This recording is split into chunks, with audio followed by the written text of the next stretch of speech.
ফেরেশতা যারা তোমার তেলাওয়াত শোনার জন্য তোমার বাড়ির উপর চলে আসে। তোমারে আমি বারবার পড়তে বললাম কেন, তুমি যদি পড়তা ফজর পর্যন্ত, তোমার বাড়ির সামনে দিয়ে যে সাহাবীরা ফজরের নামাজ পড়ার জন্য মসজিদে যাইতো, তারা স্বচক্ষে ফেরেশতাদেরকে দেখতে পেত। এই জন্য তোমারে বললাম তুমি যদি আরো পড়তা। রমজান মাস কোরআন নাজিলের মাস। কোরআন শুধু রমজানে পড়বেন এমন না, কোরআন রমজানে বাড়ায়া দিবেন পড়া, আগে তো প্রতিদিন পড়বেন। 3টা অভ্যাস নিয়মিত পালন করার চেষ্টা করবেন একদম সারা জীবন। কয়টা বলেন? তেলাওয়াত, 5 ওয়াক্ত নামাজ, সাধ্য অনুযায়ী দান সদকা। আমরা 2 টাকা সামর্থ্য আছে, সদকা করবো, 2 টাকাই করেন।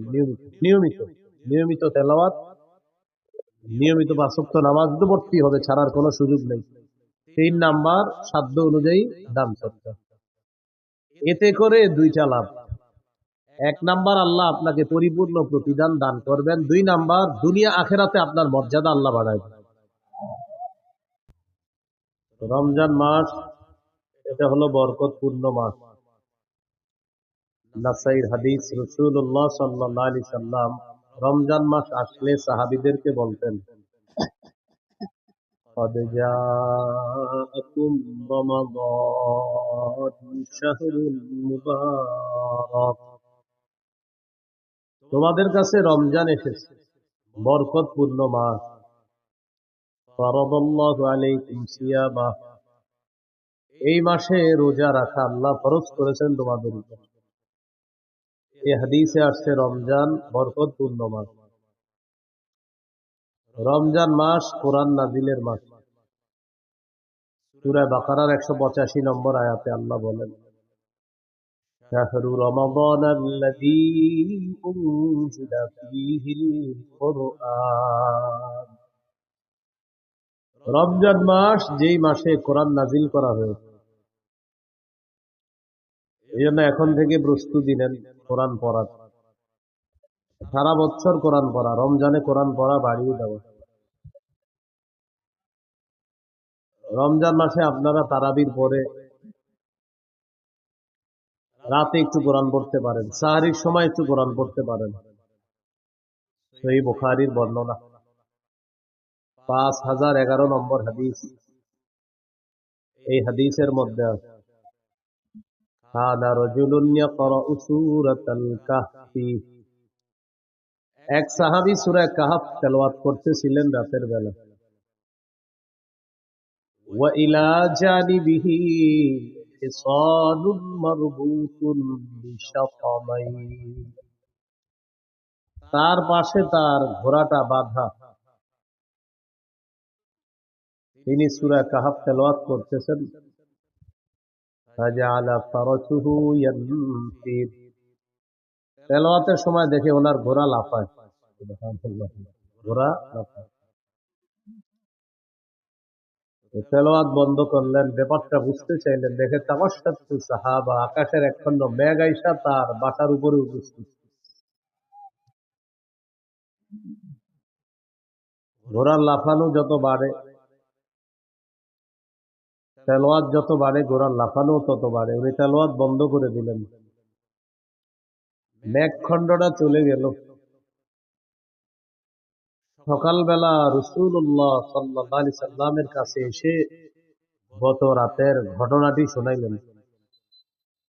فقال رسول الله صلى الله عليه وسلم تلك السكينة تنزلت بالقرآن, রাসূলুল্লাহ সাল্লাল্লাহু আলাইহি সাল্লাম বললেন, এটা হলো প্রশান্তি, সাকিনা তানাজ্জালাত বিল কোরআন, তোমার কোরআনের তেলাওয়াত, এই তেলাওয়াতের কারণে সাকিনা প্রশান্তি আসমান থেকে তোমার ঘরের উপর চলে আসছে। আমরা তেলাওয়াত করলে সাকিনা আসে, প্রশান্তি আসে, তো এটা আমরা অনেক সময় দেখি না, কিন্তু এই সাহাবীকে আল্লাহ তাআলা দেখায় দিয়েছে। এই জন্য রমজান মাস কোরআন নাজিলের মাস। আজকে থেকে কোরআন পড়ার অভ্যাস করেন, আল্লাহ তৌফিক দান করেন। রাসূলুল্লাহ সাল্লাল্লাহু আলাইহি সাল্লাম বলেছেন স্পষ্ট হুকুম, ইকরাউল কুরআন, তোমরা কোরআন পড়ো। আল্লাহ নবীজিকে বলেছেন ইকরা, আপনি পড়েন। নবীজি আমাদেরকে বলেছেন ইকরাউ, তোমরা পড়ো। এই জন্য আমরা রমজান মাস কোরআন নাজিলের মাস। যারা বয়স্ক আছেন, যারা কম বয়সী, যারা বিভিন্ন পেশায় নিয়োজিত আছেন, মাদ্রাসায় পড়েন না যারা, তারাও নিয়ত করে ফেলেন বিশুদ্ধ ভাবে এই কোরআনে কারিমের তেলাওয়াতটা অন্তত শিখে নেওয়ার চেষ্টা করবেন। অন্তত কিছু সূরা বিশুদ্ধ ভাবে শিখে নেওয়ার চেষ্টা করা। আল্লাহ তৌফিক দান করেন। রাসূলুল্লাহ সাল্লাল্লাহু আলাইহি সাল্লামের একজন সাহাবী নাম উসাইদ ইবনে হুযাইর। ভাই আওয়াজ বাড়াবেন না, আওয়াজ বাড়ালে কিন্তু আমি মাইক ঘুরে নেব। আওয়াজ বাড়াবেন না, আওয়াজ বাড়াবেন না, আওয়াজ বাড়াবেন মাইক দূরে যাবে, একদম ওখানে চলে যাবে। আওয়াজ বাড়াবেন না। রাসূলুল্লাহ সাল্লাল্লাহু আলাইহি সাল্লামের সাহাবী উসাইদ ইবনে হুযাইর রাদিয়াল্লাহু তাআলা, বুঝছেন তো? আওয়াজ বাড়াবেন না, এটা হলো বাংলাটা বলছি, আওয়াজ বাড়াবেন না। রাসূলুল্লাহ সাল্লাল্লাহু আলাইহি সাল্লামের একজন সাহাবী উসাইদ ইবনে হুযাইর রাদিয়াল্লাহু তাআলা, সহিহ মুসলিমের বর্ণনা। তিনি একদিন রাতের বেলা কোরআন তেলাওয়াত করতেছেন। তার পাশে তার সন্তান, নাম হলো ইয়াহইয়া, সন্তান ইয়াহইয়া ঘুমাইতেছে। তিনি কোরআন তেলাওয়াত করতেন। আকাশের একখণ্ড মেঘ আসছে। আগেরটা ছিল বুখারীর বর্ণনা, এটা মুসলিমের। আকাশের মেঘটার যেটা আসছে, ফিহা আমসালুস সুরুজ, তাকায় দেখে এই মেঘখণ্ডের ভিতরে এরকম ছোট্ট ছোট বাতি, লাইট দেখা যায়। মেঘের ভিতর বাতি। উনি যত তেলাওয়াত করে, ওনার ঘোড়াটা লাফায়। তেলাওয়াত বন্ধ করে দিলেন এই আশঙ্কায় যে না জানি ঘোড়া লাফাইতে লাফাইতে তার সন্তান ইয়াহইয়ার উপরে পড়ে যায়, সন্তান মারা যেতে পারে, পদপিষ্ট হয়ে ইনজুর হয়ে যাওয়ার সম্ভাবনা। তেলাওয়াত বন্ধ করে দিলেন। সকালে রাসূলুল্লাহ সাল্লাল্লাহু আলাইহি সাল্লামের কাছে গেলেন। যাওয়ার পর বললেন, ইয়া রাসূলুল্লাহ সাল্লাল্লাহু আলাইহি ওয়াসাল্লাম, রাতের বেলা আমি কোরআন তেলাওয়াত করতেছিলাম, আকাশের একখণ্ড মেঘ বাসার কাছে আসছে, এটার ভিতরে ফিহা আমসালুস সুরুজ, ছোট্ট ছোট্ট বাতি দেখা যায়, ঘোড়াটা লাফায়। এই জন্য আমি তেলাওয়াত যত বাড়াই দেখি ঘোড়া তত লাফায়। নবীজি বললেন, ইকরা ইবনে হুযাইর, ও উসাইদ ইবনে হুযাইর, তুমি যদি আরো তেলাওয়াত করতা। সাহাবী বলেন, হুজুর আরো বললাম, ঘোড়া আরো লাফায়। নবীজি বললেন, ইকরা ইবনে হুযাইর, ও উসাইদ ইবনে হুযাইর, তুমি যদি আরো পড়তা। সাহাবী বলেন, হুজুর আরো পড়লাম, ঘোড়া আরো লাফায়। নবীজি বললেন, ও উসাইদ ইবনে হুযাইর, তুমি যদি আরো পড়তা। সাহাবী জবাব দিলেন, আমি পড়া বন্ধ করে দিলাম এই আশঙ্কায়। খাশিতু আন তাতা ইয়াহইয়া, আমি আশঙ্কা করলাম ওই ঘোড়াটা না জানি আমার সন্তান ইয়াহইয়ার উপরে পড়ে যায় আর পদপিষ্ট হয়ে আমার সন্তানের কোনো ক্ষতি হবে, এই আশঙ্কায় আমি পড়া বন্ধ করে দিলাম। পড়া বন্ধ করার পর দেখলাম এই মেঘখণ্ডটা আরো জাতিল জাউই, শূন্যে বিলীন হয়ে গেছে, উপরে গিয়ে শূন্যে বিলীন হয়ে গেছে। এটা আমি আর দেখি না। নবীজি সাল্লাল্লাহু আলাইহি সাল্লাম বললেন, তিলকাল মালাইকাতু তাসতামিউ লাক, তুমি যে মেঘখণ্ডের ভিতর বাতি দেখলা, এগুলা ছিল আল্লাহর অসংখ্য অগণিত ফেরেশতা, যারা তোমার তেলাওয়াত শোনার জন্য তোমার বাড়ির উপর চলে আসে।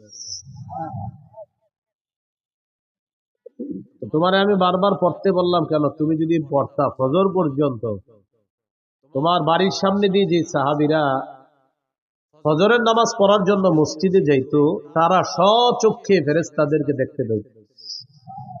এই জন্য তোমারে বললাম, তুমি যদি আরো পড়তা, আরো পড়তা। রমজান মাস কোরআন নাজিলের মাস। কোরআন শুধু রমজানে পড়বেন এমন না, কোরআন রমজানে বাড়ায়া দিবেন পড়া, আগে তো প্রতিদিন পড়বেন। তিনটা অভ্যাস নিয়মিত পালন করার চেষ্টা করবেন একদম সারা জীবন। কয়টা বলেন? তেলাওয়াত, 5 ওয়াক্ত নামাজ, সাধ্য অনুযায়ী দান সদকা। আপনার 2 টাকা সামর্থ্য আছে, সদকা করবো, 2 টাকাই করেন। নিয়মিত নিয়মিত নিয়মিত তেলাওয়াত, নিয়মিত 5 ওয়াক্ত নামাজ তো পড়তেই হবে, ছাড়ার কোনো সুযোগ নেই। তিন নাম্বার সাধ্য অনুযায়ী দান সদকা। এতে করে দুইটা লাভ। এক নাম্বার আল্লাহ আপনাকে পরিপূর্ণ প্রতিদান দান করবেন। দুই নাম্বার দুনিয়া আখেরাতে আপনার মর্যাদা আল্লাহ বাড়াবেন। সূরা ফাতিরে আল্লাহ বলেন 22 পারা 16 পৃষ্ঠার শেষ আর 17 পৃষ্ঠার শুরুতে আল্লাহ বলেন ইন্নাল্লাযীনা ইয়াতলুনা কিতাবাল্লাহ ওয়া আকামুস সালাতা ওয়া আনফাকু মিম্মা রাযাকনাহুম সিররাও ওয়া আলানিয়া سرا وعلانية يرجون تجارة لن تبور যারা কোরআন তেলাওয়াত করে ওয়া আকামুস সালাহ নিয়মিত পাঁচ ওয়াক্ত নামাজ পড়ে এটা হলো তিন নাম্বার ওয়া আনফাকু মিম্মা রাযাকনাহুম সিররাও ওয়া আলানিয়া যারা গোপনে প্রকাশ্যে আমার দেয়া রিজিক থেকে দান করে সদকা করে ইয়ারজুনা তিজারাতান লান তাবুর তারা এমন একটা ব্যবসার আশা করে যে ব্যবসায় কোনো লস নাই, শুধু লাভ আর লাভ, যে ব্যবসা কখনো ধ্বংস হবে না, এই ব্যবসা লাভ আর লাভ। আল্লাহ বলেন কি লাভ? লিওয়াফিয়াহুম উজুরহুম যাতে আল্লাহ তাদেরকে পরিপূর্ণ প্রতিদান দান করেন, এটা এক নাম্বার। দুই ওয়ায়াজিদাহুম মিন ফাদলি আর যেন আল্লাহ তাদের মর্যাদা আপন অনুগ্রহে আল্লাহ তাআলা যেন তাদের মর্যাদা বাড়ায়। ইয়াজিদাহুম যেন তাদেরকে আল্লাহ বাড়িয়ে দেয় মিন ফাদলিহি তার অনুগ্রহ। তো আল্লাহ তাআলা এই তিন গুণওয়ালা ব্যক্তিকে তার অনুগ্রহ তার নেয়ামত আল্লাহর দেওয়া মর্যাদা দুনিয়াতেও বাড়াবেন আখিরাতেও বাড়াবেন। যারা তেলাওয়াত করবে, পাঁচ ওয়াক্ত নামাজ পড়বে আর আল্লাহর দেওয়া রিজিক থেকে কিছু আপনি যতটুকু পারেন সদকা করবেন নিয়মিত, তাহলে একটা হলো আল্লাহ পরিপূর্ণ প্রতিদান দিবেন, দুই নাম্বার আল্লাহর অনুগ্রহ আল্লাহ আপনারে বাড়ায়া দিবে, সেটা দুনিয়াতেও দিবেন আখিরাতেও দিবেন। তাহলে আবার আসি, রমজান মাস কোরআন নাজিলের মাস, প্রতিদিন তো কোরআন পড়বই কিছু, কিন্তু রমজানে তেলাওয়াতের মাত্রা আরো বাড়িয়ে দিবে। আল্লাহ তৌফিক দান করেন।